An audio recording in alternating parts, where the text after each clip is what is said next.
Please like and subscribe to our channel. Leave your questions and feedback in the comments section. Enjoy the video. In a narration found in Imam Bukhari's Adab al-Mufrad, number 1149, the Holy Prophet Muhammad, peace and blessings be upon him, warned against meeting and spending time with friends on a public road. But he added, if people have no other place to go, then they should fulfill the rights of the road.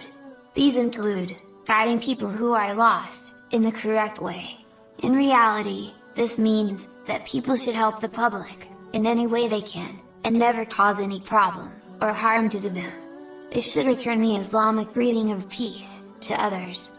This means that they should fulfill the full condition of the Islamic greeting of peace by showing peace to others through their words and actions.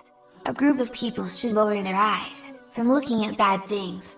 This includes controlling every part of their body, so they do not commit sins, such as their tongue and ears. The last thing advised is that they should advise others and each other to do good things and stay away from sins.